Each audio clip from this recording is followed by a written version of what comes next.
हमारा विषय है कैसे हम शैतान पर जयवंत हो सकते हैं। अगर आप बाइबल को शुरुआत से पढ़े तो अगर आप कंकॉर्डेंस में शब्दानुक्रमणिका में देखा तो आप पाओगे शैतान का जिक्र किया ही नहीं जाता ज़्यादातर बार पुराने नियम में। सिर्फ शुरुआत में, आरंभ में पहले दो किताब जो है बाइबल के है वो है अय्यूब और उत्पत्ति, और उसके बाद हम शैतान के बारे में वहाँ पढ़ते हैं बहुत संक्षिप्त में आरंभ में, उन पूरे किताबों में नहीं बल्कि शुरुआत में। पर फिर पूरे पुराने नियम में हम नहीं पाते कि किसी के साथ उसका आमना सामना होता है। थोड़ा उसका जिक्र किया गया है कि वो दाऊद को लुभाता है, और फिर और एक वर्णन है कि यहोशू और जकरिया पर वो दोष लगाता है, पर उसके अलावा व्यक्तिगत आमना सामना शैतान के साथ बिल्कुल शून्य था। अय्यूब की पुस्तक में भी नहीं। इकलौता व्यक्तिगत आमना सामना शैतान का एक मनुष्य के साथ वो है उत्पत्ति उसके 3 अध्याय में हवा के साथ, और उसके बाद कुछ नहीं। उसके बाद जब हम पढ़ते हैं वो है नए नियम में, जहां यीशु शैतान का सामना करता है आमने सामने। ऐसा क्यों? क्योंकि परमेश्वर कभी हमें अनुमति नहीं देता कि हमारे क्षमता से अधिक हमारी परीक्षा हो या हम प्रलोभित हो। और पुराने नियम के समय में जब शैतान हराया नहीं गया था, ये बहुत बुरा होता अगर मनुष्य को शैतान का सामना करना पड़ता था। इसलिए वो सिर्फ मनुष्य के शत्रुओं से लड़ते थे, और परमेश्वर उनकी सहायता करता था। जब इस्राएली लोग उसके शत्रुओं से लड़ते थे तो कभी शैतान के साथ उनका आमना सामना नहीं हुआ। पर जब यीशु आया, वो आया था हमारे लिए एक मार्ग खोलने के लिए, ताकि हम पाप पर विजय पाए, शैतान पर विजय पाए, इस संसार पर विजय पाए, हमारी शरीर पर विजय पाए, सारी बातों पर। और इसलिए वो हमारा अग्रदूत है, अग्रगामी है, जो हमसे आगे गया है, हमें यह दिखाने के लिए हम कैसे जिए जैसे परमेश्वर चाहता था कि मनुष्य जिए। कृपया इसे हर समय याद रखें। जब परमेश्वर ने आदम को बनाया, उसने अपने स्वरूप में उसको बनाया। कोई भी स्वर्गदूत, जो लाखों करोड़ों स्वर्गदूत है, वो परमेश्वर के स्वरूप में नहीं बनाए गए थे। कोई भी स्वर्गदूत परमेश्वर के स्वभाव का समभागी नहीं हो सकता। ये एक बहुत बड़ा सौभाग्य है जो परमेश्वर ने मनुष्य को दिया है, जब उसने मनुष्य को अपने ही स्वरूप में बनाया, ताकि मनुष्य उसके परमेश्वर के अपने स्वभाव का समभागी बन सके।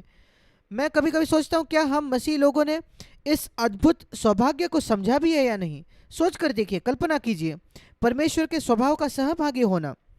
ये ऐसा होना है, ऐसा है बिल्कुल एक कीड़े को बताने जैसे कि वो कीड़ा एक मनुष्य स्वभाव का सहभागी होकर हम जैसे एक मनुष्य के समान संपर्क बात कर सकता है, यद्यपि वो कीड़ा बहुत छोटा है। ये बहुत ही अद्भुत है। जो कुत्ते हैं, जो पालतू होते हैं घर में, हम कभी कभी सोचते हैं काश वो हमारे स्वभाव के सहभागी हो, पर वे नहीं हो सकते, यद्यपि वो उनके स्वामी से प्रेम करते हैं। मैं नहीं सोचता मसीह लोग ये समझ गए हैं कितना अद्भुत आदर है और सौभाग्य की बात है कि हम परमेश्वर के ही स्वभाव के सहभागी हो सकते हैं। और इसलिए यीशु आया, इसलिए उसने पवित्र आत्मा को भेजा। और इस वजह से जब मसीह इस पृथ्वी पर आया, कई लोग सोचते हैं वो इस पृथ्वी पर आया सिर्फ संसार के पापों के लिए मरने के लिए। वो उसके सेवकाई का एक हिस्सा था, बहुत बड़ा हिस्सा था। वो था सारी चीज़ों को तैयार करना, पुरानी चीज़ों को निकाल फेंकना, पर उसके ऊपर वो कुछ बांधने भी वाला था, निर्माण करने वाला था। हमारे पापों को निकालना, वो तो सिर्फ सारा कूड़ा कचरा निकालने के समान है। एक बार आप कूड़ा कचरा निकाल देते हो एक जगह से, फिर आपको वहाँ बिल्डिंग को बनाना है। और ये कई लोग नहीं समझे हैं। कई मसीह जो इस संसार में जिनसे मैं मिला हूँ, वो सिर्फ इसी बात में उलझे हैं कि उनको कूड़ा कचरा साफ करना है। ज़्यादा कूड़ा आता है वो हर दिन साफ करते हैं, हर दिन वो कचरा जमा करते हैं और उसको यीशु को कहते हैं इसको साफ करो। पर क्या मसीह जीवन में बस इतना ही है? उससे बहुत अधिक है। और मैं आपको प्रोत्साहित करना चाहता हूँ आज कि आप आपके हृदय को खोलिए और उसको पाइए जो पवित्र आत्मा आपसे कहना चाहता है इस क्षेत्र में। और यीशु मसीह ने हमें एक उदाहरण दिया है। मेरे साथ निकाले मत्ती रचित सुसमाचार, हम पढ़ते हैं 3 अध्याय में 15 से 17 वचन कि यीशु मसीह का बपतिस्मा हुआ। मत्ती 3, 15 से 17, यीशु मसीह का बपतिस्मा हुआ यारदन नदी में।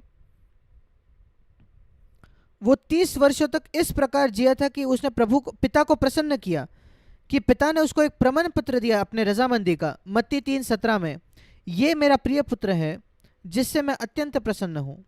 ठीक है, अब पवित्र आत्मा अब क्या करता है, इस प्रिय पुत्र को वो ले चलता है। ये पवित्र आत्मा इस प्रिय पुत्र को कैसे उसकी अगुवाई करता है जिससे पिता प्रसन्न था। बिल्कुल अगला वचन, उसके तुरंत बाद जब वो पवित्र आत्मा से अभिषेक उसका हुआ और पिता की स्वीकार का आवाज आई, बिल्कुल अगला वाक्य लिखा है मत्ती 4:1, आत्मा यीशु को जंगल में ले गया ताकि शैतान से उसकी परीक्षा हो। क्या परीक्षा में पढ़ना, प्रलोभित होना क्या ऐसी बात है जिससे हमें बचना है? क्या प्रलोभित होना एक ऐसी बात है जहां पवित्र आत्मा हमारी अगुवाई नहीं कर रहा? यहां बिल्कुल स्पष्टता से लिखा है पवित्र आत्मा यीशु को जंगल में ले गया। कहां? उस जंगल में। किस लिए?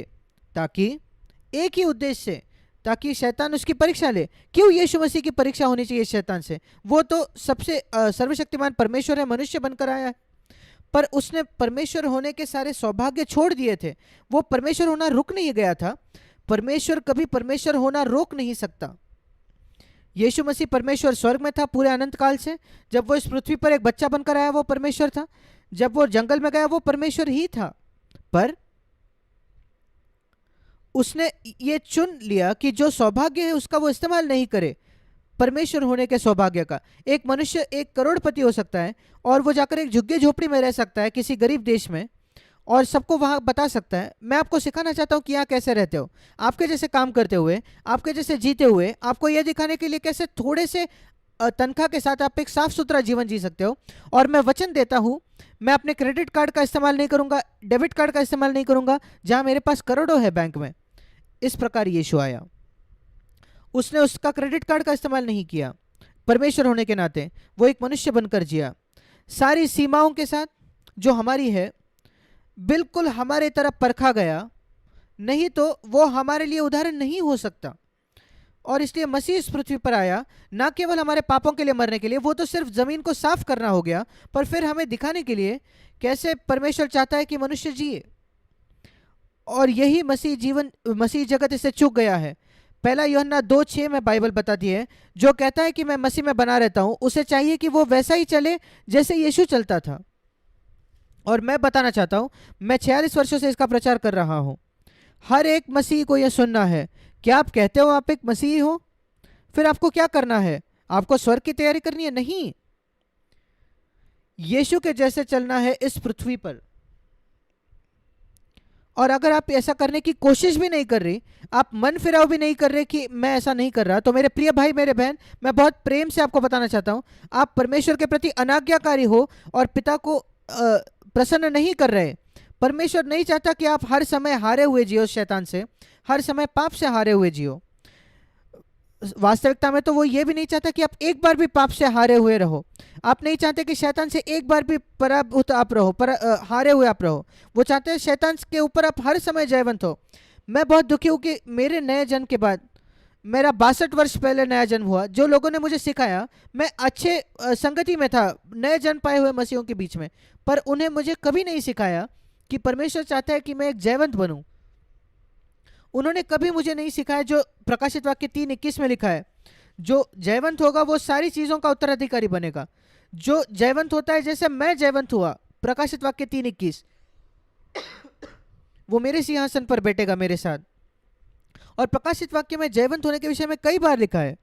परमेश्वर चाहता है कि हम जयवंत बने। और मैं आप में से हर एक को बताना चाहता हूं जो सुन रहा है, परमेश्वर चाहता है कि आप जो मसीह हो, अगर आपका नया जन्म नहीं हुआ है तो सबसे पहले अपने पापों से मन फिराइए और मसीह को अपना उद्धारकर्ता और प्रभु के तौर पर स्वीकार करें। और फिर कहे प्रभु मुझे पवित्र आत्मा से भर दे। यीशु मसीह पवित्र आत्मा से भर गया था और फिर उसने शैतान का सामना किया। आपको पवित्र आत्मा से भरने की जरूरत है, बहुत जरूरी है। अगर यीशु मसीह खुद की यह आवश्यकता थी तो आप और मैं कहाँ है? उसको कम मूल्यवान न जाने। हमारी आवश्यकता है कि हम हर दिन पवित्र आत्मा से भर जाए। मैं ये खोजता हूँ कि हर दिन मैं पवित्र आत्मा से भरूं, पर दुर्भाग्यपूर्ण जब मेरा नया जन्म हुआ मेरे पाप क्षमा हो गए, यीशु ने मुझे क्षमा किया था, पर मैं पवित्र आत्मा से भरा नहीं था कई सालों तक, जब तक कि मैं इतना थक गया था, हार गया था अपने हारे हुए जीवन से, कि मैं प्रभु को खोजने लगा। मैं निराश था, हारा हुआ था अपने विचारों में, गुस्से से, एक नया जन्म पाया हुआ मसीह के नाते, और मैं प्रचारक भी था। मैं इतना थक गया, मैंने कहा प्रभु मैं प्रचार करना छोड़ दूंगा क्योंकि मैं पाखंडी हूं, मैं जयवंत नहीं हूं। और जब मैं बिल्कुल निचले सतह पर गिर गया असफलता की, प्रभु मुझसे मिला और उसने मुझे पवित्र आत्मा से भर दिया। वो 46 वर्षों के पहले की बात है, और उसने मेरे जीवन की दिशा पूरी तरीके से बदल दी। और उसके बाद मैं अपनी सही सेवकाई की शुरुआत की। उसके बाद ही कलीसिया का शुरुआत निर्माण हुआ भारत में और दूसरी जगहों पर, और मैं उसका महत्व देखता हूं। और मैं एक और बात कहना चाहता हूं, उसके बाद ही मैं ये समझने लगा इसका क्या मतलब है कि शैतान पर हमें जयवंत होना है। मैंने कभी एक दुष्ट आत्मा को नहीं भगाया था उन 16 वर्षों में मेरे नए जन्म के बाद, पर जब मैं पवित्र आत्मा से भर गया, मैं ऐसे लोगों से मिलने लगा जिनके अंदर दुष्ट आत्माएं होती थी, और मैं उनको बाहर निकाल सकता था एक शब्द में, बिल्कुल यीशु के जैसे, यीशु मसीह के नाम से निकल जाओ, और वो दुष्ट आत्मा निकल जाती। मैं समझ गया क्या महत्व है पवित्र आत्मा से भरने का। अब सब लोगों की ये सेवक बुलाहट नहीं है कि वो दुष्ट आत्माओं को भगाए, पर सबको बुलाहट है कि वो शैतान पर जयवंत हो। और यहाँ यीशु हमारा उदाहरण है। वो प्रलोभित था, और आप भी प्रलोभित होंगे, परीक्षा होगी आपकी। हम हमारे शरीर की अभिलाषाओं के द्वारा परीक्षा होती है, जैसे याकूब पहले अध्याय में हम पढ़ते हैं। हम शैतान के द्वारा भी परीक्षा हमारी होती है, बाहर से, अंदर से और बाहर से, और हमें जयवंत होना है। अब मेरे साथ निकाले इफिसियों की पत्री, उसका पहला अध्याय। इफिसियों की जो पत्री है, मैं आपको दो बातें बताना चाहता हूं, रोमियो के बारे में और इफिसियों के बारे में। रोमियो ये एक किताब है जो सुसमाचार को, उद्धार के सुसमाचार को समझाती है, बिल्कुल निचले स्तर से लेकर रोमियो 1 से रोमियो 16 तक, और वो एक कदम दर कदम आगे जाता है। कैसे हम विश्वास के द्वारा धर्मी ठहराए जाते हैं, हमारे पाप शुद्ध होते हैं, कैसे हम शैतान पाप पर विजय पा सकते हैं, कैसे हम व्यवस्था से छुटकारा पाते हैं, रोमियो 7, रोमियो 8 पवित्र आत्मा में जीवन, रोमियो 12 मसीह के देह का निर्माण, और सुसमाचार का अंत है रोमियो 16 के 20 में ये कहते हुए शैतान हमारे पैरों तले कुचला जाएगा। वो सुसमाचार का अंत है रोमियो 16-20। अब इफिसियों में भी ये एक अद्भुत किताब है जो बताती है कुछ व्यवहारिक बातें इस पृथ्वी पर की हमारी मसीह होने के नाते, और 3 बातें इफिसियों में लिखी गई है। पहला है परमेश्वर के साथ हमारा व्यक्तिगत चलना, इफिसियों 1। मैं प्रार्थना करता हूं, पौलुस कहता है इफिसियों 1:18, तुम्हारी मन की आंखें ज्योतिर्मय हो कि उसके सामर्थ्य से तुम 19 वचन सामर्थ्य पाओ। आप मसीह को खोजो जो मरे हुए में से जी उठा, इफिसियों 1:20, सबसे ऊपर, सारे अधिकार सामर्थ्य से ऊपर। 22 वचन, सारी बातें उसके पांव तले दे दी। ये समझ जाते हैं, सब कुछ यीशु के पांव तले है। पर यहां अद्भुत बात है, और उसे सब वस्तुओं पर, इफिसियों 1:22-23, उसे सब वस्तुओं पर शिरोमणि ठहराकर कलीसिया को दे दिया। ये उसकी देह है। आपके पैर कहाँ है? आपके सिर में नहीं, आपके शरीर में आपके पैर होते हैं। और यहां लिखा है हम मसीह की देह है। उसको जोड़े 22 वचन से, सब बातें उसकी पांव तले होनी है। मतलब हम उसके शरीर है, वो सारी बातें हमारे पांव तले भी होनी चाहिए, विशेषकर शैतान। वहां से थोड़ा आगे जाकर कहता है हमारे व्यक्तिगत संबंध के बारे में परमेश्वर के साथ, इफिसियों 3:17। सबसे पहले इफिसियों 2:6, उसने हमें जी उठाया मसीह यीशु के साथ और स्वर्गीय स्थानों में उसके साथ बैठाया। पुराने नियम में कोई इसका अनुभव नहीं कर सकता था। हम मसीह के साथ एक किए जाते हैं, क्रूस पर क्रूसित किए जाते हैं, गाड़े जाते हैं, फिर उठाए जाते हैं। 2000 वर्षों पहले मैं मसीह के साथ क्रूस पर मर गया। आप कहते हो ये कैसे संभव है? क्योंकि जैसे इफिसियों 1:4 में लिखा है, मैं परमेश्वर के मन में था इस जगत की नींव रखने से पहले। जैक पूनन परमेश्वर के मन में था, और आप, अगर आप नए जन्म पाए हुए मसीह हो, आप परमेश्वर के मन में हो। उसने इस पृथ्वी का निर्माण करने से पहले, उत्पत्ति 1:1, ये इफिसियों 1:4 में लिखा है। और इस वजह से वो आपको और मुझे मसीह में रख पाया जब मसीह उस क्रूस पर मर रहा था, और इस वजह से हम उसके साथ क्रूसित होते हैं। और जब मसीह जिलाया गया, हम भी उसके साथ जिलाए गए। और यहाँ लिखा है जब वो स्वर्गीय स्थानों में गया, इफिसियों 2:6, हम उसके साथ जिलाए गए और स्वर्गीय स्थानों में उसके साथ बिठाए गए। अब याद रखिए, हम ये समझ रहे हैं कि शैतान पर कैसे जयवंत हो, पर आपको ये सारी मूलभूत बातें समझनी है कि आपका मसीह में क्या स्थान है। अगर हम अपने स्थान को नहीं समझते तो फिर भूल जाइए शैतान पर जयवंत होने का।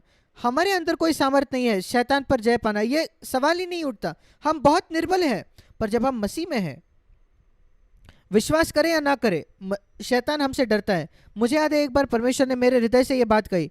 कई सालों तक मैं शैतान से डरता था। एक बार प्रभु ने मेरे हृदय में बात कही बाइबल के आधार पर, जैसे तुम शैतान से डरते थे, आज से शैतान तुमसे डरेगा। क्या ही अद्भुत है। मैंने कहा धन्यवाद प्रभु। इस वजह से नहीं कि मैं कौन हूं, मैं अभी भी मिट्टी का बनाया हुआ हूं, पर मसीह मुझ में आया है, उसने मुझे पवित्र आत्मा से भरा है, मुझे अपना बच्चा बनाया है, मुझे अधिकार दिया है, सारी बातें मेरे पांव तले रखी है, उसके पांव तले, और मैं उस शरीर का हिस्सा हूं। और वो चाहता है शैतान मेरे पैरों तले कुचला जाए, रोमियो 16:20। और इस वजह से मैं अपने आप को देखता हूं इफिसियों 2:6, मसीह के साथ स्वर्गीय स्थानों में बिठाया हुआ। और इस वजह से कुलुसियों में लिखा है, एक क्षण हम निकालेंगे कुलुसियों, फिर हम इफिसियों में आएंगे। कुलुसियों 3:1, अतः अगर तुम मसीह के साथ जिलाए गए हो, इंग्लिश में अगर लिखा है, हिंदी में अतः लिखा है, और ये सच है। इफिसियों 3:1 का मतलब है अगर तुम इस बात को पहचानते हो कि आप मसीह के साथ जिलाए गए हो, फिर स्वर्गीय वस्तुओं, पृथ्वी की नहीं मगर स्वर्ग वस्तुओं पर ध्यान लगाओ। दूसरा वचन, हमारा मन बहुत बहुत मुख्य हिस्सा है हमारे व्यक्तित्व का। और अगर आप एक जयवंत व्यक्ति होना चाहते हैं, पवित्र आत्मा को अनुमति दे कि वो आपके विचारों को नियंत्रित करे। इस वजह से हमें बहुत ज्यादा लड़ाई करनी पड़ती है अपने मनों में। पवित्र आत्मा से मांगे कि वो आपके विचारों को नियंत्रित करे, निश्चित करे कि किसी के विषय में अक्षमाशीलता नहीं है। शैतान आप पर सामर्थ पाएगा अगर आपने किसी को क्षमा नहीं किया है तो। हाँ, अपने मन को स्वर्गीय वस्तुओं पर लगाए, वैसे बने जैसे परमेश्वर है जो सबको क्षमा करता है। जैसे ही वो पीछे मुड़ जाते हैं, मन फिराते हैं, जैसे यीशु उस क्रूस पर था, जब लोगों ने मन नहीं फिराया, तब भी जिन लोगों ने उसको मारा उन्होंने मन नहीं फिराया था, यीशु ने कहा पिता उन्हें क्षमा कर। क्या आप ये कह सकते हैं ऐसे लोगों को जिन्होंने मन नहीं फिराया उस बुराई से जो उन्होंने आपके खिलाफ की? ये कहे, अब भी कहे, प्रभु मैं हर एक व्यक्ति को क्षमा करना चाहता हूं जिसने मेरे खिलाफ कोई बुराई की है मेरे अपने जीवन में। मैं आपको ईमानदारी से कहना चाहता हूं, मैं ऐसा जीना चाहता हूं। कई लोगों ने मेरे जीवन में बुराई की है, ज़्यादातर इसलिए क्योंकि मैं परमेश्वर का सेवक हूं और शैतान उनको उकसाता है कि वो मुझे तकलीफ दे, कई बुरी बातें करे। पर मैं परमेश्वर के सामने कहता हूं मैंने हर एक को क्षमा किया है। वो याददाश्त मेरे मन में रह जाती है, उससे मैं कोई चिंतित नहीं होता। यीशु मसीह भी याद रखता है सारी बुराई जो लोगों ने उसके खिलाफ की, पर उसने सबको क्षमा किया। आप याद रख सकते हो शायद, पर क्या आपका रवैया ऐसा है? प्रभु मैं उनको क्षमा करता हूं, मैं नहीं चाहता उनके साथ कुछ बुरा हो, मैं चाहता हूं उनके साथ अच्छा हो, मैं चाहता हूं कि उनका नया जन्म हो। बहुत बहुत जरूरी, अपनी बातें स्वर्गीय वस्तुओं पर लगाए। और अगर हम ऐसे हैं तो फिर हम शैतान पर जयवंत हो सकते हैं। मेरे साथ निकालिए इफिसियों उसका 4था अध्याय।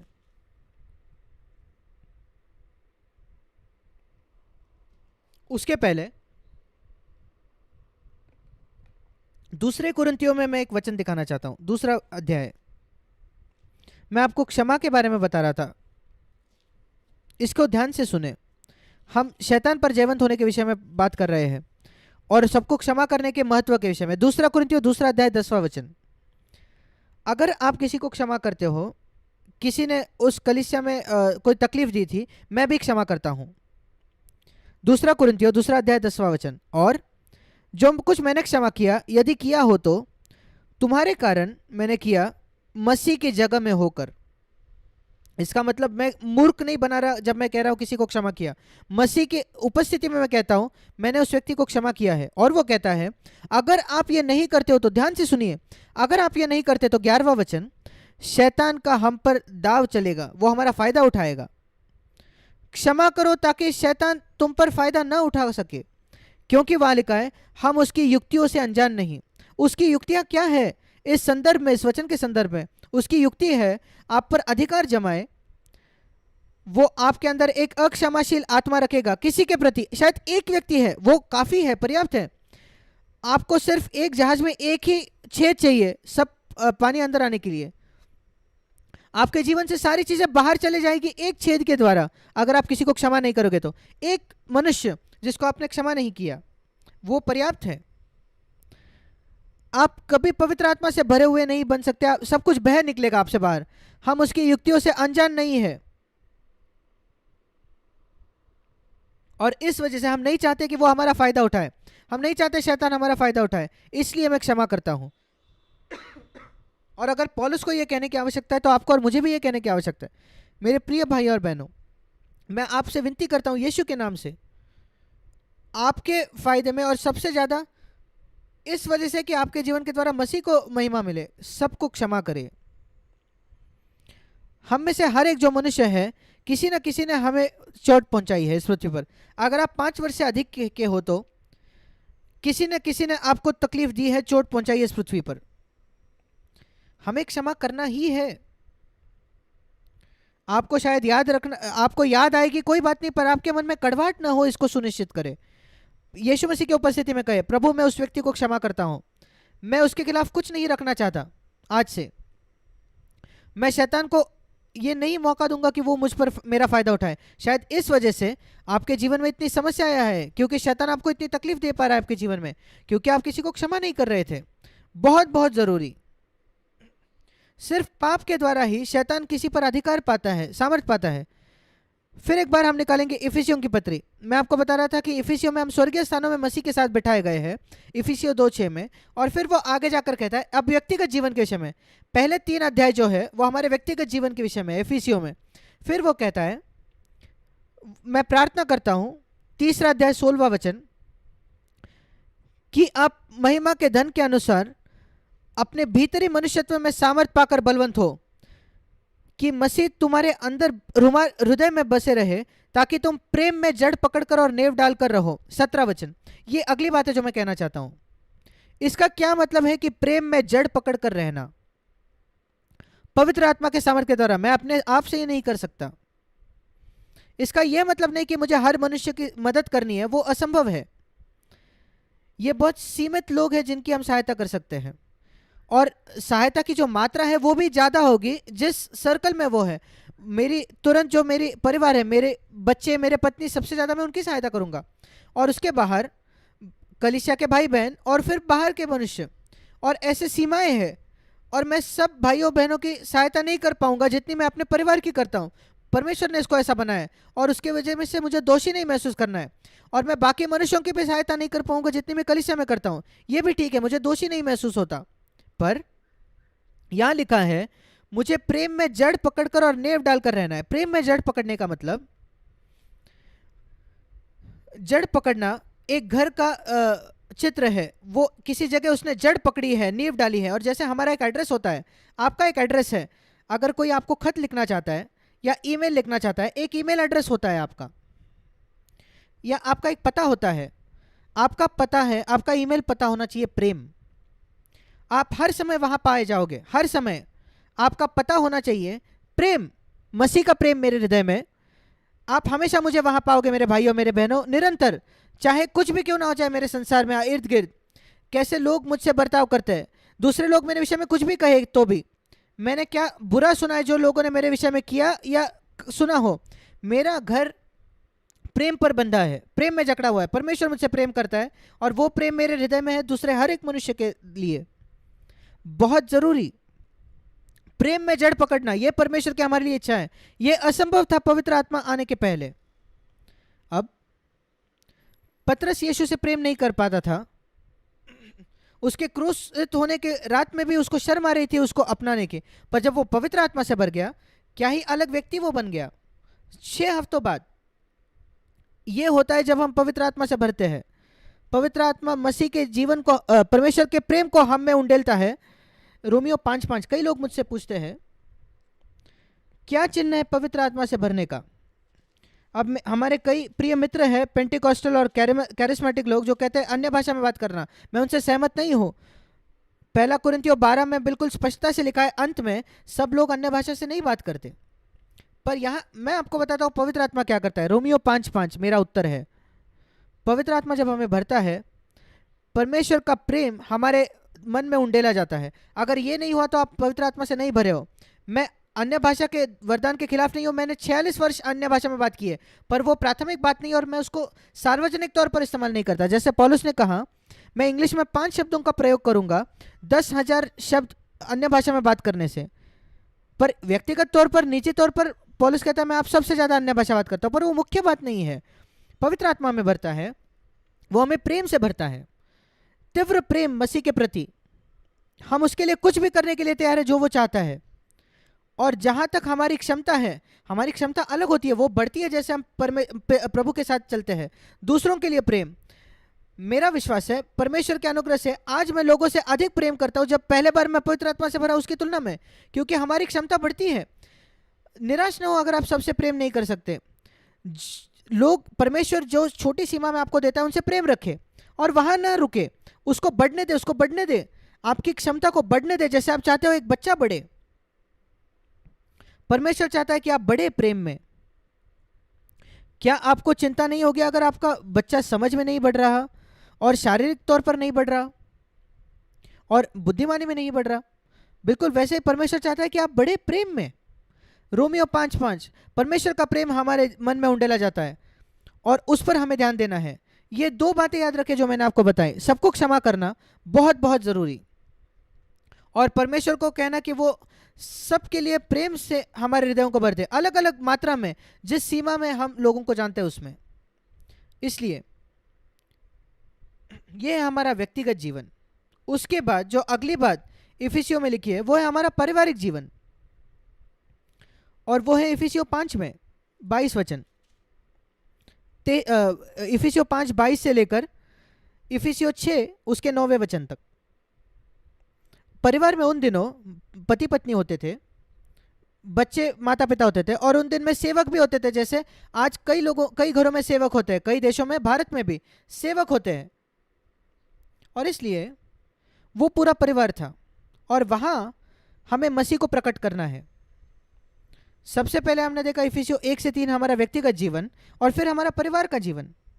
पवित्र आत्मा हमें भरता है ताकि हम अपने परिवार के जीवन का निर्माण कर सके। अब मैं ये क्यों कह रहा हूं, मैं आपको एक क्षण में बताऊंगा, क्योंकि इस सारे वर्णन के अंत में, अच्छा मैं बाद में उसके पास आऊंगा, हमारा व्यक्तिगत जीवन, हमारा पारिवारिक जीवन, पति पत्नी, कैसे आपको एक दूसरे से संबंध रखना है। इफिसियों 5:22, पत्नी अपने पति के अधीन हो जाओ। 25 वचन, पतियों अपने पत्नी से प्रेम करो जैसे मसीह ने कलीसिया से प्रेम किया। 6वां अध्याय, माता पिता अपने बच्चों को प्रभु की शिक्षा में बढ़ाइए, और अगर आप स्वामी हैं तो अपने गुलाम दास से अच्छे से पेश आए, उनको धमकी ना दे। 9वां वचन, 6 अध्याय 9 वचन। और दूसरी बात इफिसियों में जो लिखी है वो है कलीसिया का निर्माण करना। 3 बातें, हमारा व्यक्तिगत जीवन वो हमने देखा पहले 3 अध्याय में, हमारा पारिवारिक जीवन इफिसियों 5 और इफिसियों 6 की शुरुआत में, और मसीह की देह इफिसियों 4 में, और 4 और 5 में। इफिसियों 4:16 में वो कहता है अंतिम भाग में, वो कैसे देह अपने आप को प्रेम में उन्नति करती है। उसने 11वां वचन, कुछ को प्रेरित नियुक्त किए, भविष्यवक्ता नियुक्त किए, सुसमाचार सुनाने वाले। 12 वचन, ताकि पवित्र लोग सिद्ध हो जाए और मसीह के देह उन्नति पाए। और इफिसियों में 6 अध्याय तक 3 बातें लिखी गई है। हमारा व्यक्तिगत जीवन पवित्र आत्मा से भरते हुए, दूसरी बात हमारा पारिवारिक जीवन, और तीसरी बात कलीसिया का, मसीह की देह का निर्माण करना, प्रेरित सुसमाचार देने वाले शिक्षक, और हर एक जो जोड़ है वो अपना काम करता है। इफिसियों 4:16 में हम पढ़ते हैं, जिससे सारी देह हर एक जोड़ की सहायता से एक साथ मिलकर संगठित होती है। एक जोड़ मतलब आपका एक और भाई के साथ जो संबंध है, एक और विश्वासी के साथ जो संबंध है, आपके पत्नी के साथ, आपके पति के साथ संबंध, आपके बच्चों के साथ, आपके बाकी विश्वासियों के साथ, वो जो जोड़े होते हैं वहां जीवन होना चाहिए। इस प्रकार शरीर का निर्माण होता है। और जो सबसे निर्बल भाई या बहन है कलीसिया में, उनका एक भूमिका है। अब जब इन बातों पर जोर दे दिया गया है, फिर वो कहता है क्यों, मैं आपको बताता हूं क्यों। क्योंकि हमारा युद्ध जो है वो शैतान के खिलाफ है। और इसी प्रकार इफिसियों 6 का अंत होता है। इफिसियों 6:10, इसलिए प्रभु में और उसकी शक्ति के प्रभाव में बलवंत बनो। इफिसियों 6:10, परमेश्वर के सारे हथियार बांध लो कि तुम शैतान की युक्तियों के सामने खड़े रह सको। अब आप देख रहे हो कि कैसे मैंने इस प्रकार को बांधा है इसको। हमारी नींव है कि परमेश्वर हमसे सिद्धता से प्रेम करता है। पहली मंजिल हमारा व्यक्तिगत जीवन परमेश्वर के साथ, सारे पाप से शुद्ध होकर पवित्र आत्मा से भरने की कोशिश करना। और दूसरी मंजिल हमारा पारिवारिक जीवन।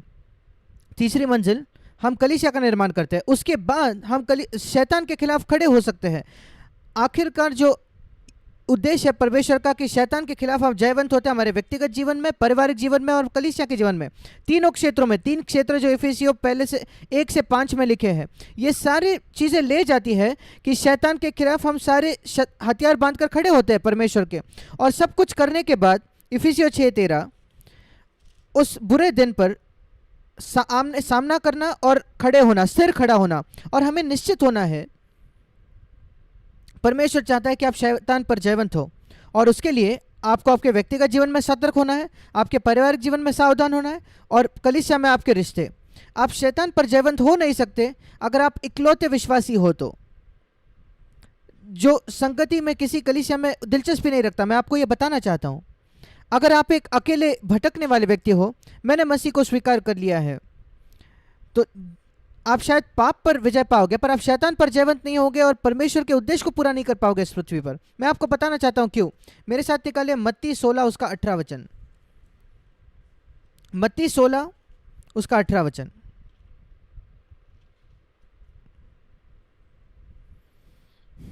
ये पहले बार है जब यीशु ने कलीसिया का जिक्र किया पूरे नए नियम में,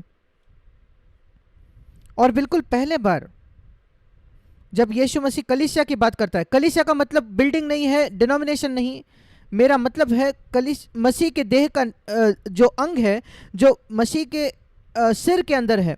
कलीसिया में होगा या आपके स्थानीय कलीसिया में, संसार में होगा या स्थानीय कलीसिया में। और पहले बार जब यीशु ने कलीसिया की बात की, उसने बात की कलीसिया का आमना सामना शैतान से।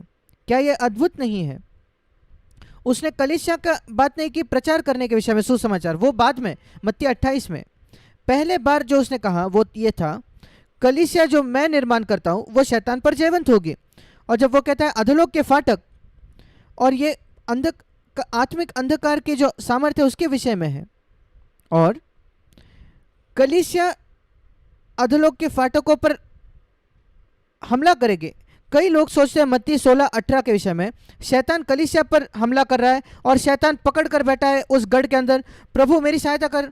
एक गीत भी है कि गढ़ को बचाए रखो जब मैं आ रहा हूँ, और हम उस गढ़ के अंदर हैं और सब लोग, शैतान हम पर हमला कर रहा है, हम डरे हुए हैं, प्रभु हमें छुड़ा। नहीं, ये चित्र नहीं है, वो एक झूठा चित्र है कलीसिया का। ध्यान से पढ़िए। कई हमारी समस्या है क्योंकि हम बाइबल को सावधानी से नहीं पढ़ते। एक कलीसिया गढ़ के अंदर बंद नहीं है कि प्रभु हमें बचा, ऐसे वो बुला नहीं रही है, और प्रभु कह रहा है कि बचा, संभाल के रहो क्योंकि शैतान हम पर हमला कर रहा है। नहीं, मैं इसको दोहराता हूँ क्योंकि हमारी ज़रूरत है कि हम इसको समझे। कई लोगों ने यह समझा है शैतान मुझ पर हमला कर रहा है और मैं बचे रहने की कोशिश कर रहा हूँ। नहीं, हमें उस पर हमला करना है। देखिए क्या लिखा है, अधोलोक के जो फाटक है, नर्क के फाटक, क्या फाटक आकर आप पर आक्रमण कर सकते हैं? पुराने नियम में जो एक शहर होता था, वो दुर्ग से एक बंद किया जाता था और वहां फाटक होते थे। फाटक के पास कोई सामर्थ्य नहीं है हमला करने का। शत्रु आकर उस फाटक पर हमला करके उसको तोड़कर उस शहर पर आक्रमण कर रहा है। चित्र करके देखिए आपके मन में, एक शहर है, मजबूत फाटक है, और एक बड़ी सेना आती है, उस फाटक पर आक्रमण करती है और वो फाटक नहीं बचते। अभी जब यहां लिखा है कि आधोलोक के फाटक पर प्रबल होंगे, कौन किस पर आक्रमण कर रहा है? कलीसिया आधोलोक पर फाटक हमला कर रही है, नर्क पर हमला कर रही है। हमें शैतान का सामना करना है। शैतान आकर हमें परीक्षा में डालेगा, पर हम उसके खिलाफ खड़े होते हैं। हम शैतान के खिलाफ खड़े होते हैं अपने जीवन में, अपने घर के जीवन में, कलीसिया में, और शैतान हम पर प्रबल न हो पाएगा। अगर आप इसके बारे में सुनिश्चित नहीं है तो आगे जाने की कोशिश भी ना करें, अगर आप इसके विषय में विश्वास नहीं करते तो। इसलिए याद रखें, मैं शैतान पर जयवंत नहीं हो सकता अगर मैं एक अकेला व्यक्ति हूं तो। यीशु मसीह एक अकेला व्यक्ति था, पर वो मसीह की संपूर्ण देह थी, उसको भूले ना। मसीह की देह यीशु में थी, वो पूर्ण मसीह की देह थी, उसने शैतान पर जय पाया। पर आज मसीह की देह आप या मैं नहीं है, पर कलीसिया, भाई और बहन, मुझे उनके साथ संगति में होना है कलीसिया में, अगर मुझे जयवंत होना है तो। मेरे साथ निकाले मत्ती का सुसमाचार। दूसरे बार जब यीशु मसीह ने कलीसिया का जिक्र किया, पहले हमने मत्ती 16 में देखा, दूसरा है मत्ती 18 में, और फिर एक बार वो जोर देता है आमना सामना करने के बारे में शैतान से। वो कहता है अगर भाई तेरे विरुद्ध पाप करे, मतलब शैतान ने उसको अगर अपने वश में किया है, मत्ती 18 का 16, आपको उसको वापस लाना है मन फिराव के द्वारा। और अगर वो आपकी ना सुने तो मत्ती 18:17, कलीसिया को कह दे। ये दूसरे बार उसने कलीसिया का जिक्र किया है, एक भाई को अनुशासित करने के विषय में जो गलत कर रहा है और वो नहीं सुन रहा, फिर आप कलीसिया को बताइए। और फिर कलीसिया के संदर्भ में वो कहता है एक कलीसिया होने के नाते, मत्ती 18:19, जो आप इस पृथ्वी पर बांधोगे वो स्वर्ग में बांध दिया जाएगा। स्वर्ग का मतलब है इफिसियो 6, मतलब जो अंधकार की शक्तियां है स्वर्ग में, शैतान को तीसरे स्वर्ग से नीचे फेंक दिया गया और वो दूसरे स्वर्ग में गया, और वहीं वो आज भी है, और वहीं हम उसकी सामर्थ को बांधते हैं। और अगर मैं शैतान की सामर्थ को स्वर्ग में बांधता हूं तो वो सक्रिय नहीं हो पाएगा मेरे आसपास इस पृथ्वी पर। फिर एक बार ये कलीसिया के संदर्भ में है, और कलीसिया का वर्णन किया गया 20 वचन में, 2 या 3 जो मेरे नाम पर इकट्ठा होते हैं। ये सबसे स्पष्ट व्याख्या है कलीसिया की। 2 लाख 3 लाख नहीं। ऐसा मत सोचे कि मेगा चर्च वो जगह है जहाँ मसीह है। मसीह वहाँ है जहाँ 2 या 3, 2 भी चलेंगे, पति पत्नी भी काफ़ी है, इकट्ठा किए गए हैं। ये नहीं कि वो अपने आप को इकट्ठा करते हैं। ध्यान से पढ़िए, इंग्लिश में ये नहीं लिखा कि 2-3 जो मेरे नाम से इकट्ठा हो जाते हैं। ऐसा लोग गलत सोचते हैं क्योंकि वो ध्यान से नहीं पढ़ते। 2-3 जो पवित्र आत्मा द्वारा इकट्ठे किए गए हैं, इकट्ठा किसी और के द्वारा किए गए हैं। 2 या 3 पति पत्नी परमेश्वर पवित्र आत्मा के द्वारा एकत्रित लाए गए पति पत्नी जो एक अच्छे संगति में चल रहे एक दूसरे के साथ, बहुत बहुत ज़रूरी। एक दूसरे के साथ आना, उनके बीच में कुछ नहीं है, बहुत ज़रूरी। अगर आप विवाहित पुरुष या स्त्री हो, मैं आपको यीशु के नाम से कहना चाहता हूँ, सुनिश्चित करें हर समय ऐसा कुछ भी नहीं है जो आपके और आपके जीवन साथी के बीच में आपने सही नहीं किया, नहीं तो आप शैतान पर सामर्थ नहीं पाएंगे। 2 को एक होना है। 2 या 3 पवित्र आत्मा के द्वारा इकट्ठा किए गए मेरे नाम में, यीशु उनके बीच में है, ये शरीर है। और फिर अगर ये 19 वचन, अगर एक हो, एक मन रखते हो, संगति करते हैं। एक मन होना मतलब एक ग्रीक शब्द है सिम्फोनी, जिससे हमको म्यूजिक का शब्द मिलता है, संगीत का शब्द सिम्फनी। अगर ये 2 या 3 लोग जो है, या 300 लोग या जितने भी हो, अगर वो एक साथ एक स्वर में है, एक सुर में है, कोई भी वहाँ गलत आवाज़ नहीं है, 300 की भी आवश्यकता नहीं, 2 या 3 काफ़ी है, 2 भी काफ़ी है, पर उनको एक सुर में होना है। जो एक मन होना वो संख्या से अधिक ज़रूरी है। मसीह जगत में दुर्भाग्यपूर्ण, कई लोग जोर देते हैं कितने लोग हैं आपके कलीसिया में। भाई मैं कहता हूं मुझे कोई फर्क नहीं पड़ता, मैं जानना चाहता हूं कि आपका कलीसिया एक है, कि आपके कलीसिया में झगड़ा है, कोई फर्क नहीं पड़ता। अगर आपके कलीसिया में सिर्फ 10 लोग हो तो भी आपका कलीसिया परमेश्वर के उद्देश्य को पूरा कर सकता है आपके शहर में, और शैतान पर जयवंत हो सकता है। अगर आप एक है तो, पर आप 30,000 हो सकते हैं, पर आप अगर एक नहीं हो तो शैतान आप पर जयवंत होगा। 2 अगर एक मन हो जाए, क्या आप 200 हो, आपको एक मन होना है। क्या आप 20,000 हो, आपको एक मन होना है। नहीं तो 2 या 3 काफ़ी है, एक पति पत्नी काफ़ी है। मैं आपको अपनी व्यक्तिगत गवाही देना चाहता हूं। सारे जो बच्चे जब वो बड़े होते हैं कई समस्याओं का सामना करते हैं, शारीरिक समस्याएं, बीमारी, स्कूल में जाते हैं दूसरे लोग उनको तकलीफ देते, शिक्षक उनको तकलीफ देते हैं। हमारे बच्चों ने इन सारी चीज़ों का सामना किया। हमने क्या किया? हम जाकर शिक्षकों से झगड़ा नहीं करते, हम दूसरे बच्चों से झगड़ा नहीं करते, हम प्रार्थना करते हैं और हम इस वायदे का दावा करते हैं, मैं और मेरी पत्नी, प्रभु हम एक मन है। हमारे बच्चे उनको बढ़ना है कि वो आपके पीछे चले, बड़े होकर सारे बुराई से इस संसार के उनको सुरक्षित रखें और उनकी सहायता करें कि वो आपके लिए खड़े हो, और वे कुछ भी मांग सकते हैं वो उनके लिए किया जाएगा। क्या आप पति पत्नी ये करते हो? क्यों आप ये नहीं कर पा रहे अपने बच्चों के लिए? क्यों आपके बच्चे बिगड़ जाते हैं? क्यों शैतान उनको पकड़ लेता है? क्यों शैतान आपके बच्चों को आपसे अलग कर देता है? आपको आपके साथ संगति में होना है जब तक यीशु वापस नहीं आ जाता। क्यों नहीं? मैं आपको दोष नहीं लगाने की कोशिश कर रहा, कृपया मेरे भाई बहनों, हमें परमेश्वर ने दोष लगाने की सेवकाई नहीं दी है। मैं आपको चुनौती देना चाहता हूं ताकि आप मन फिराएंगे और ऐसे जगह आएंगे जहां आप जयवंत होंगे, जहां शैतान जयवंत हो जाता, शैतान पर आप जयवंत होते हैं, आपके घर में, आपके जीवन में। परमेश्वर के सामने जाकर कहिए, प्रभु मैं असफल हो रहा हूं। ये कहिए, हिचकिचाए नहीं, आपके आत्मसम्मान पर नहीं खड़े रहे। कुछ गलत नहीं है कि यीशु के पास जाकर कहना, प्रभु हम असफल हो गए, हम पर दया कीजिए। पर हम अपनी गलती सुधारना चाहते हैं, पति पत्नी होने के नाते हम एक मन हो जाना चाहते हैं, हम सब कुछ हमारे बीच में सही करना चाहते हैं। कम से कम आज से हमारे बीच में कुछ गलत नहीं होगा। अगर कुछ आता है, कुछ ना कुछ जरूर आएगा, हम तुरंत उसको सही कर देंगे। जैसे आप आपके घर में कचरा साफ करते हो, आप हर दिन झाड़ू मारते हो, हर दिन झाड़ू मारे आपके और आपके जीवन साथी के बीच में, हर दिन ध्यान रखिए कि वो साफ है, बिल्कुल साफ। जैसे आप नहाते हो, सारे गंदगी को आपके शरीर से निकालने के लिए सारी गंदगी को निकाल दीजिए आपके संबंध में, ताकि क्यों, ताकि जब आप एक मन होकर मांगोगे, मत्ती 18:19, जो कुछ आप मांगोगे वो आपके लिए किया जाएगा। ये संबंध में है शैतान को बांधने के संबंध में, संदर्भ में, मत्ती 18:18। जो आप पृथ्वी पर बांधोगे यीशु के नाम से, हम शैतान के कार्यवाही को बांधते हैं। इस परिस्थिति में स्वर्ग में वो जो शैतानी सामर्थ्य है उनको वो बांधे जाएंगे। अगर हम किसी को छुड़ाएंगे तो, प्रभु ये मेरे बच्चे को मैं छुड़ाना चाहता हूं जो शैतान के बंधन में, वो छुड़ाए जाएंगे यीशु के नाम से।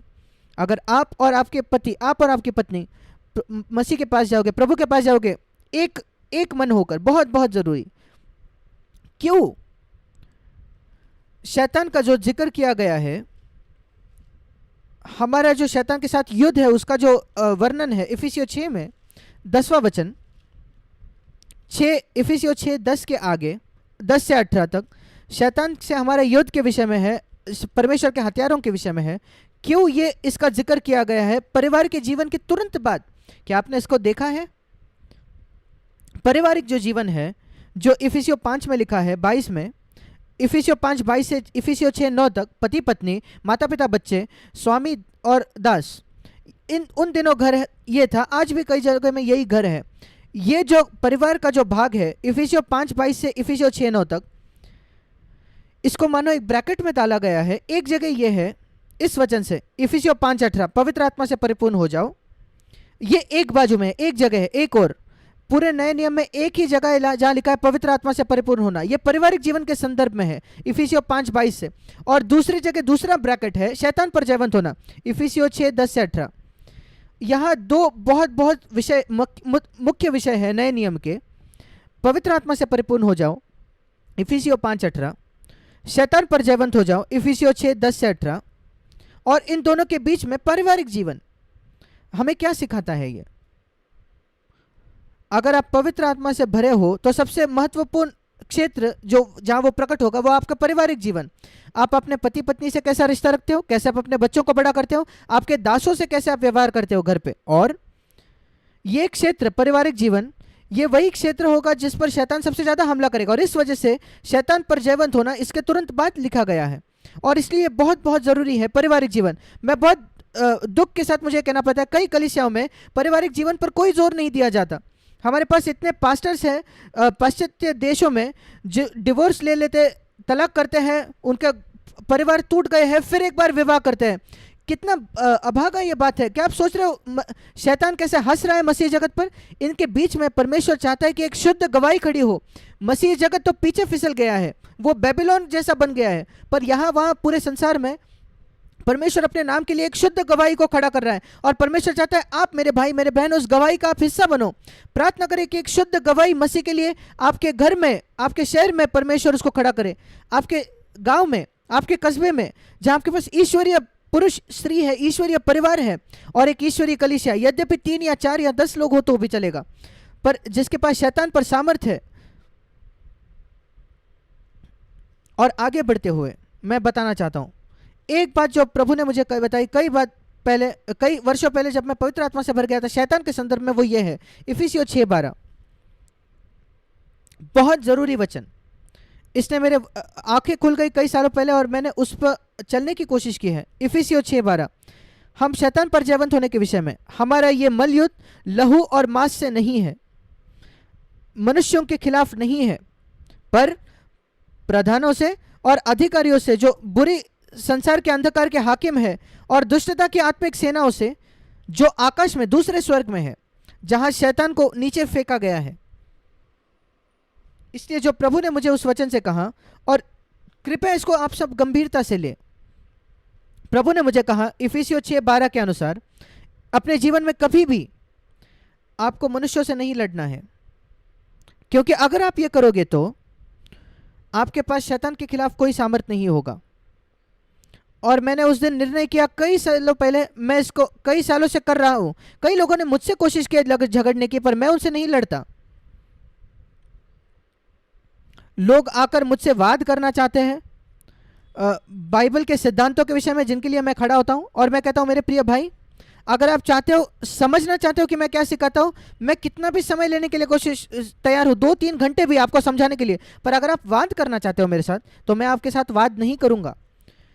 हम किसी और विषय में बात करेंगे जिससे हम सहमत है, जिस पर, ठीक है, पर मैं ऐसा कुछ आपके साथ चर्चा नहीं करूंगा ताकि आपके साथ मैं झगड़ा करूं। डॉक्ट्रिन के विषय में भी, सिद्धांत भी, मैं सिद्धांतों के लिए खड़ा होता हूं। मैं 46 वर्षों के लिए खड़ा हूं जिन सिद्धांतों के लिए मैं विश्वास करता हूं, और मैंने बहुत उसके लिए हमला महसूस किया है।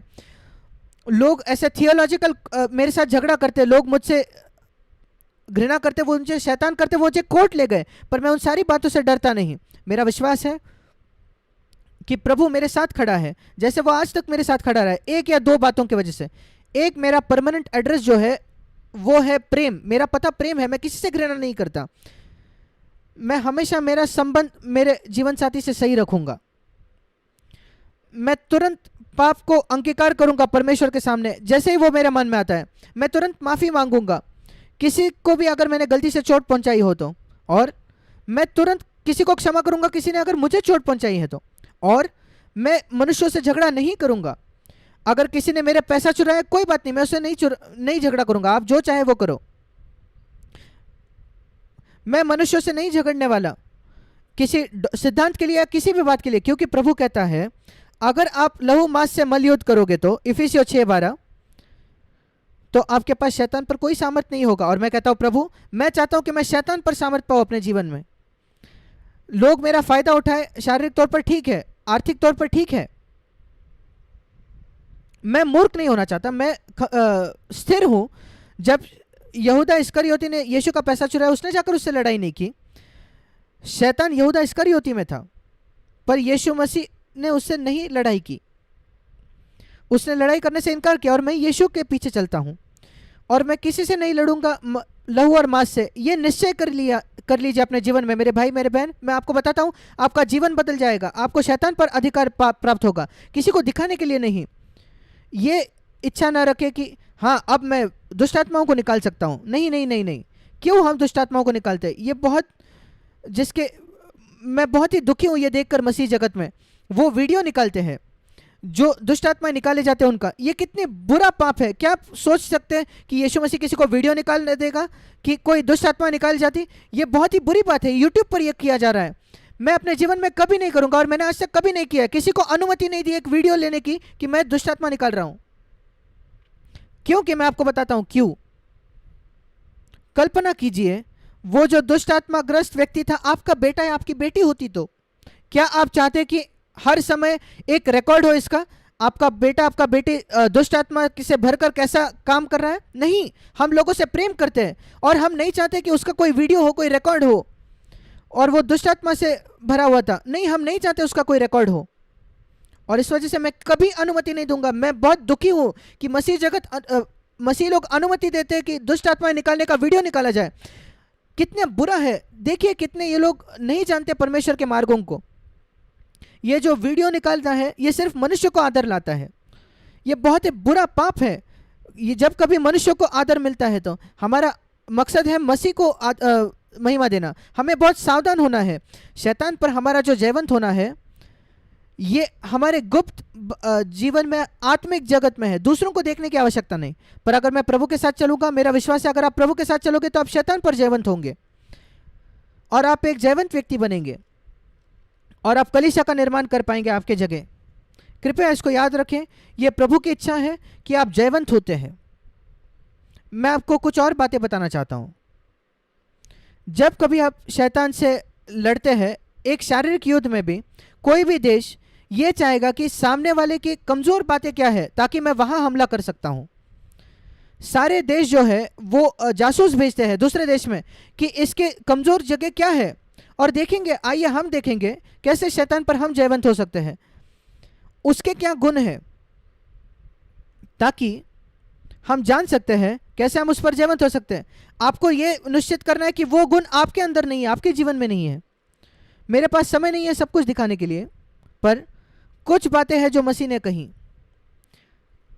यूहन्ना उसके 8वें अध्याय में। शैतान पर जयवंत होना, यूहन्ना 8 उसका 44 वचन। शैतान, उसने कहा इन लोगों को, तुम अपने पिता शैतान से हो और तुम अपने पिता की लालसाओं को पूरा करना चाहते हो। ये फरीसियों से बात कर रहा था यीशु। वो तो आरंभ से हत्यारा है, वो दूसरों को चोट पहुंचाना चाहता था। जो कोई दूसरों को चोट पहुंचाना चाहते हैं वे शैतान के द्वारा उकसाए जा रहे हैं। आप अपने मुंह से लोगों को चोट पहुंचा सकते हो, शब्दों से, आप अपने कामों से उनको चोट पहुंचा सकते हो। अगर आप किसी को चोट पहुंचाना चाहते हो तो आप शैतान से जुड़े हुए हो। उसके आगे जब वो झूठ कहता है तो अपने स्वभाव से ही बोलता है, यूहन्ना 8:44, क्योंकि वो झूठा है। अगर आप झूठ कहते हो आप शैतान से हाथ पकड़ रहे हो। क्या आपको मिल गया? अगर आप किसी को चोट पहुंचाना चाहते हो अपने वचनों से, अपने कामों से, आप शैतान से हाथ पकड़ रहे हो, तो आप शैतान पर नहीं जय पाओगे। अगर आप झूठ कहते हो आप शैतान के हाथ मिला रहे हो, क्योंकि वो झूठा है और वही आपको उकसा रहा है कि आप लोगों को फंसाइए। झूठ कहना मतलब किसी को फंसाना।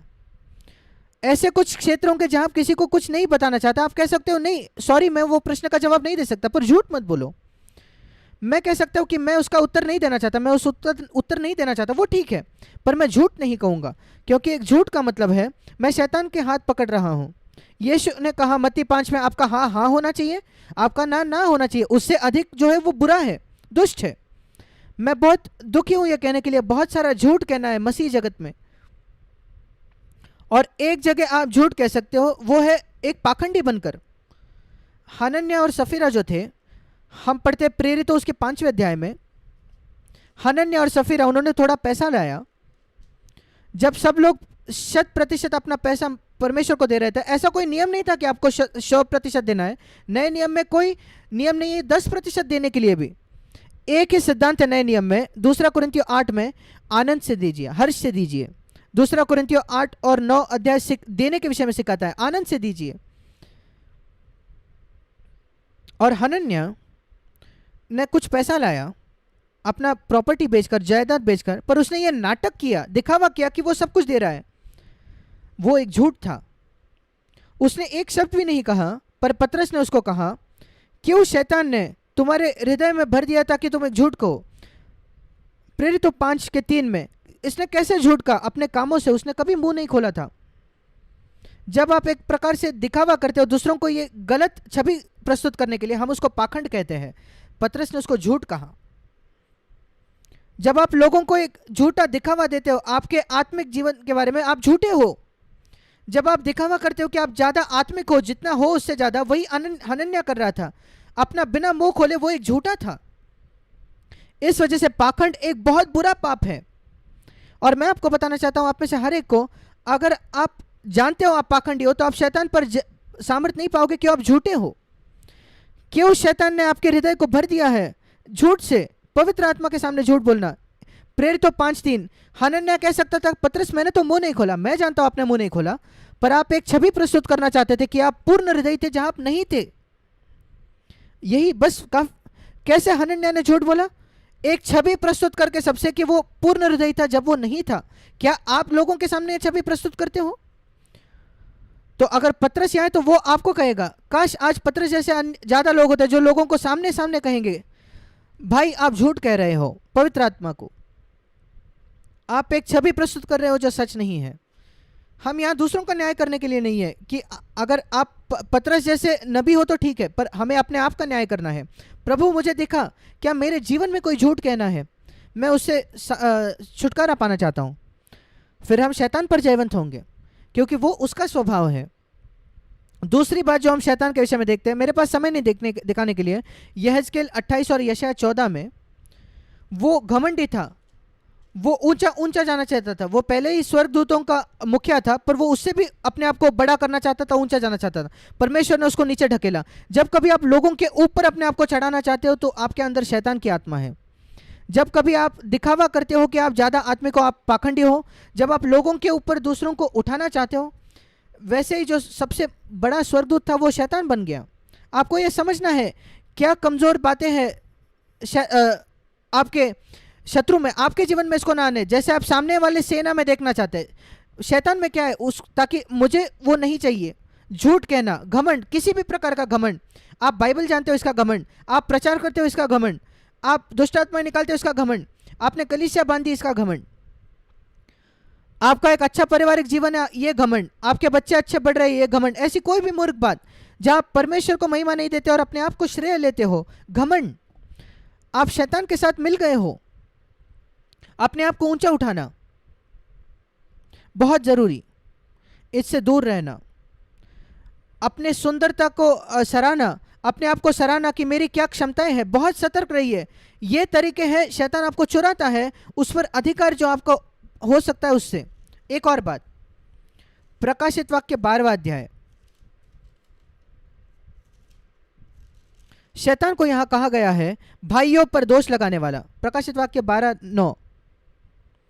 12:10, हम भाइयों पर दोष लगाने वाले को नीचे फेंक दिया गया है, जो उन पर दिन रात दोष लगाता है।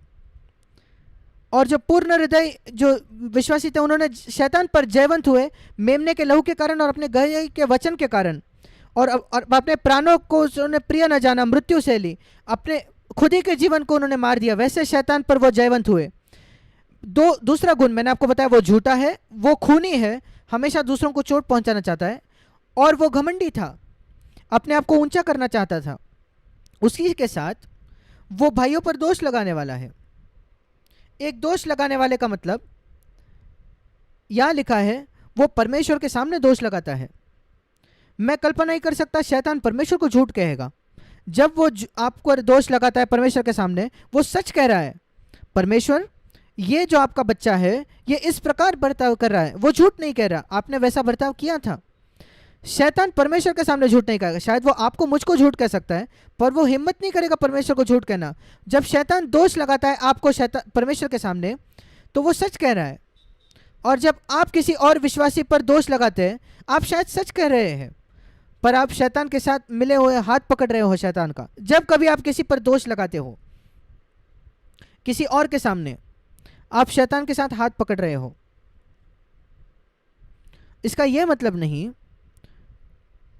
आप किसी भाई को देखते हो गलत करते हुए, आपको यह नहीं करना कि आप जाकर दोष लगाओ। वो है गॉसिप, निंदा करना, वो है शैतान के साथ हाथ पकड़ना। फिर आपके पास कोई शैतान पर सामर्थ नहीं होगी। ये कारण क्यों, ये एक क्षेत्र है कई विश्वासी यहाँ असफल होते हैं, शैतान पर सामर्थ नहीं पाते, क्योंकि वो उसके साथ हाथ मिलाकर किसी पर दोष लगा रहे हैं। आपको क्या करना है जब आप देखते हो कोई विश्वासी कुछ गलत कर रहा है?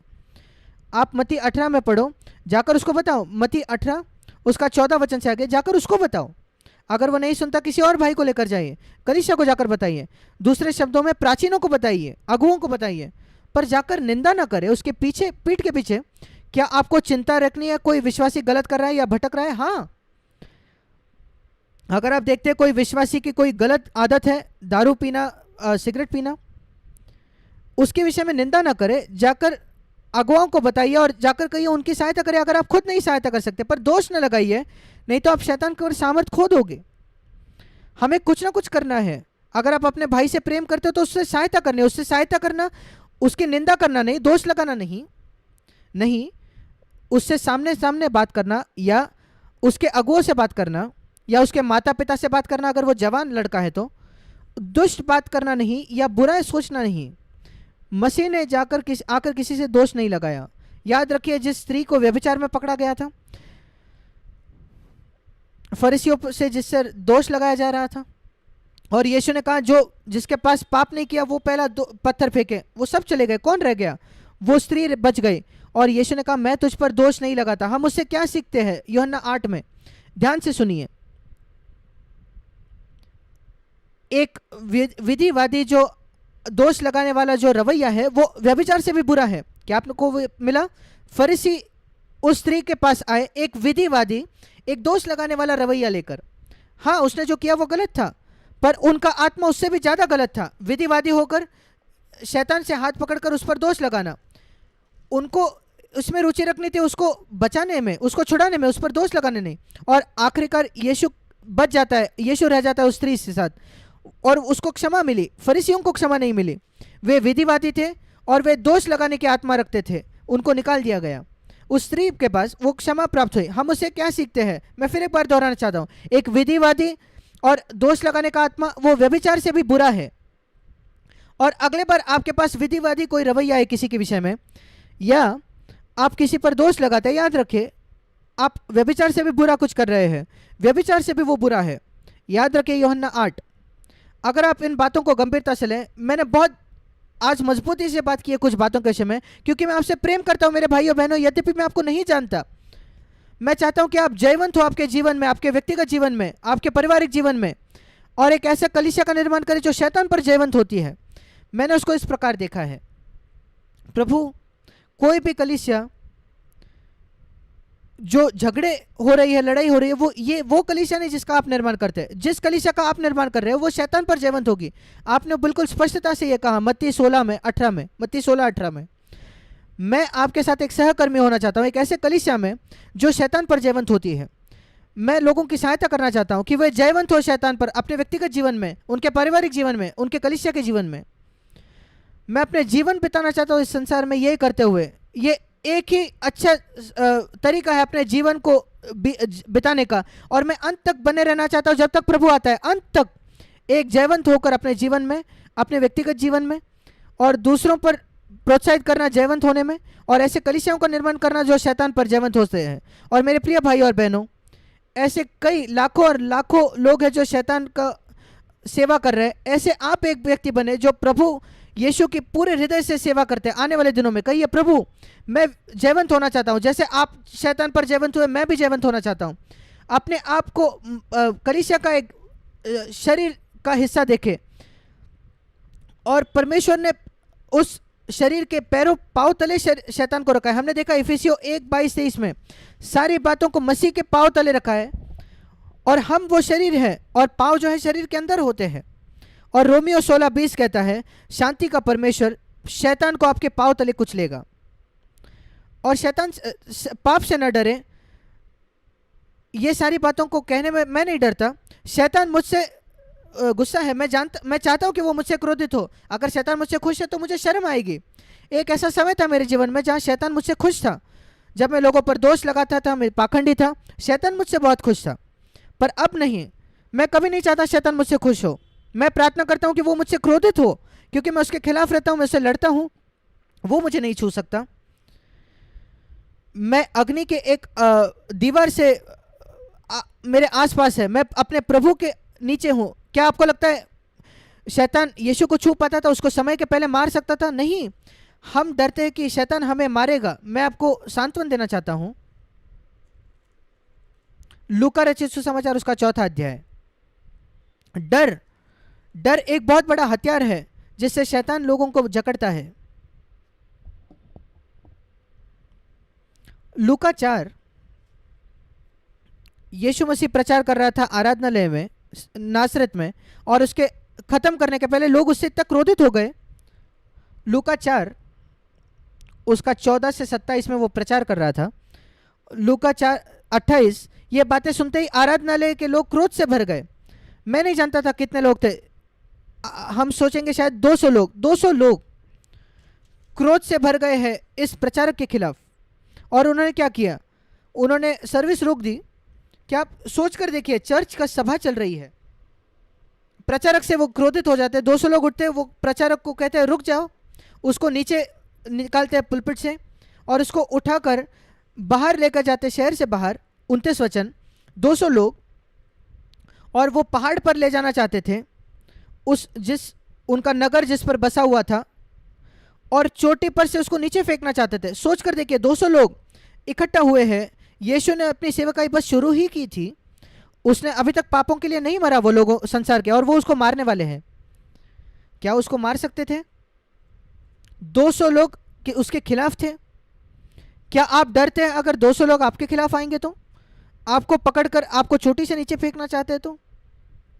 देखिए क्या लिखा है, परंतु वो उनके बीच में से 30 वचन निकल कर चले गया। यह कैसे संभव है, कैसा हुआ?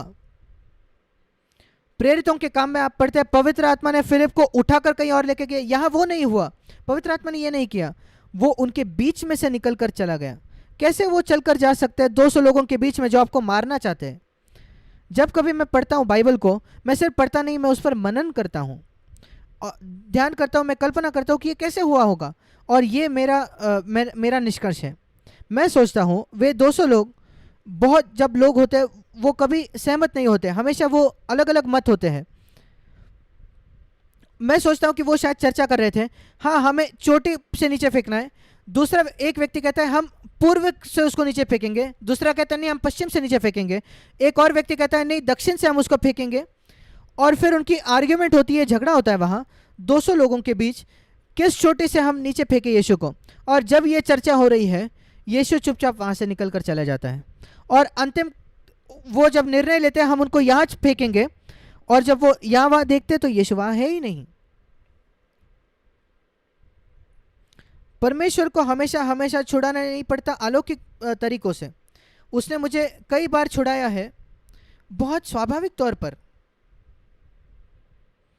हाँ, लोगों ने मुझे भी मारने की कोशिश की है, वास्तविकता में परमेश्वर ने मेरी सुरक्षा की। मैं नहीं डरता, मेरा विश्वास नहीं है। एक संत ने कहा मैं अमर हूं जब तक मेरे जीवन का काम पूरा नहीं होता। मैं अमर हूं जब तक मेरे जीवन का काम नहीं पूरा होता, क्योंकि मेरा कोई इस पृथ्वी पर महत्वाकांक्षा नहीं है, बस ये कि मैं प्रभु की इच्छा पूरी करूं।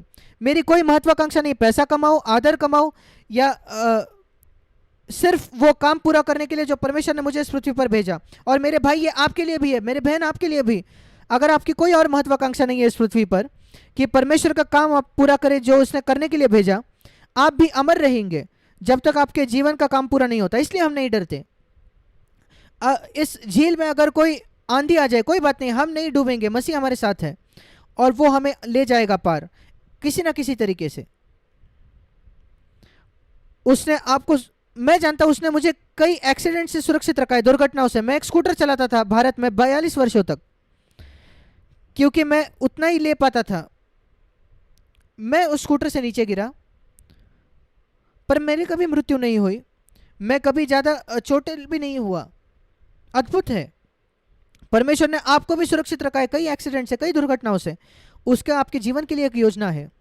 अपने आप को नम्र करें और कहिए प्रभु मैं नम्रता में चलना चाहता हूं आपके साथ, मैं यीशु की तरह चलना चाहता हूं, मैं यीशु के पद चिन्हों पर चलना चाहता हूं, मैं जयवंत होना चाहता हूं, मैं आपके जयवंत होने के उस समूह में होना चाहता हूं अंतिम दिनों में, अंत में। आइए हम निकालेंगे प्रकाशित वाक्य 7 कलीसियाओं में 2 और 3 अध्याय में। वो जयवंत होने के विषय में कहता है, जयवंत होने के विषय में, जयवंत होने के विषय में। हमें किस पर जयवंत होना है? प्रकाशित वाक्य 12वां अध्याय 10 और 11। उन्होंने शैतान पर वे जयवंत हुए। प्रकाशित वाक्य में जब जयवंत होना 2 और 3 अध्याय में लिखा है, 12-11 में लिखा है, 12 अध्याय 11 वचन, वे शैतान पर जयवंत हुए।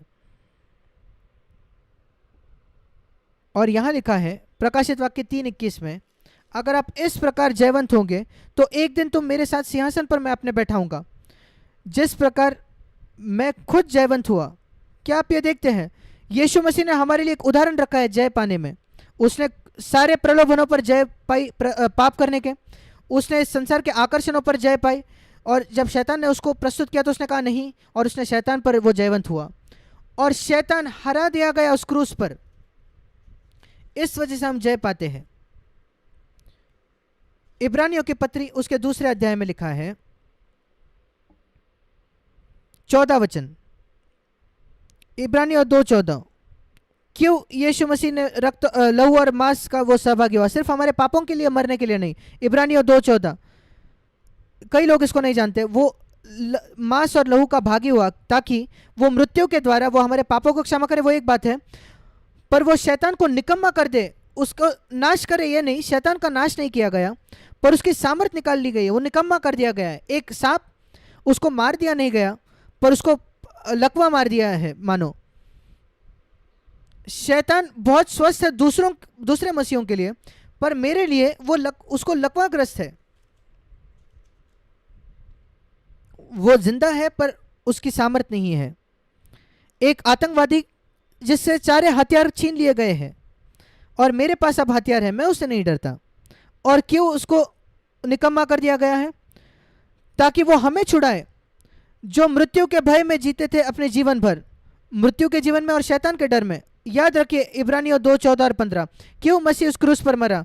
शैतान की सामर्थ को निकाल लेने के लिए, ताकि हम सारे डर से आज़ाद हो जाए जीवन भर। वो है जयवंत होना। और यही हम प्रकाशित वाक्य की किताब में पढ़ते हैं। अंत तक जयवंत होने के विषय में लिखा है, जयवंत होना, जयवंत होना। प्रकाशित वाक्य 2 अध्याय, प्रकाशित वाक्य 3 अध्याय, जयवंत होने, जयवंत होइए, जयवंत होइए। और अंत तक हमें जयवंत होना है। अब मैं जाऊंगा प्रकाशित वाक्य 22 अध्याय, प्रकाशित वाक्य 22 अध्याय और उसका 12वां वचन। देख मैं शीघ्र आने वाला हूं, प्रभु कहता है, और हर एक के काम के अनुसार बदला देने के लिए प्रतिफल मेरे पास है, हर एक व्यक्ति को देने के लिए जो उसने उसके काम के अनुसार। और मैं अंत करना चाहता हूं अंतिम वचन के साथ जयवंत के विषय में। प्रकाशित वाक्य 21:7, इसको ध्यान से सुनिए। जो जय पाए, शैतान पर जय पाता है, वही इन वस्तुओं का वारिस होगा, इन सारी बातों का स्वर्ग में, और मैं उसका परमेश्वर होऊंगा और वो मेरा पुत्र होगा।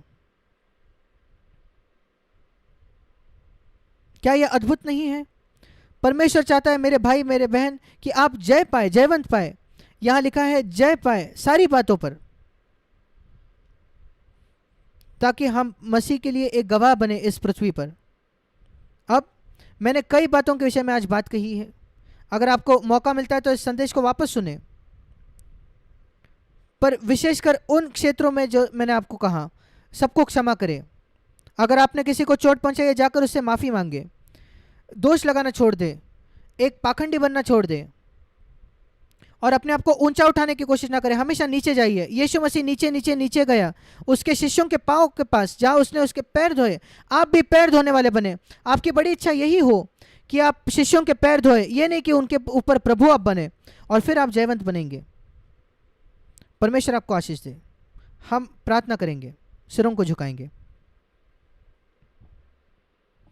जैसे हम अपने सिरों को झुकाते हैं, मैं आपको पूछना चाहता हूं मेरे भाई बहन, एक विषय में सोचे जो आप प्रभु ने आपसे बात की। शायद 25 बातें हो सकती है, पर एक विशेष बात, सबसे ज़रूरी बात, और कहिए प्रभु मैं उसको अंगीकार करना चाहता हूँ, कबूल करना चाहता हूँ, उस बात को सही करना चाहता हूँ, उससे ख़त्म होना चाहता हूँ। आज मैं सबको क्षमा करना चाहता हूँ। आज मैं क्षमा मांगना चाहता हूँ, जिससे संभव है आज ही।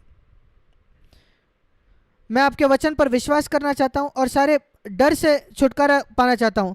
सारे जो दोष लगाना है, निंदा करना है, इस रवैये से मैं छुटकारा चाहता हूँ। अपने पत्नी के साथ, अपने पति के साथ अच्छा रिश्ता चाहता हूँ। मैं घर पे हर समय क्षमा करना चाहता हूँ, दयावंत होना चाहता हूँ, ताकि शैतान मुझ पर सामर्थ न पाए। स्वर्गीय पिता, हम विश्वास करते हैं आपकी इच्छा है कि हम सब जयवंत बने। हमारा विश्वास है कि आपकी ये इच्छा है कि हम शैतान के खिलाफ खड़े होकर जय पाए। हमारी सहायता करें, हम प्रार्थना करते हैं हर एक की, यीशु के नाम से, आमीन।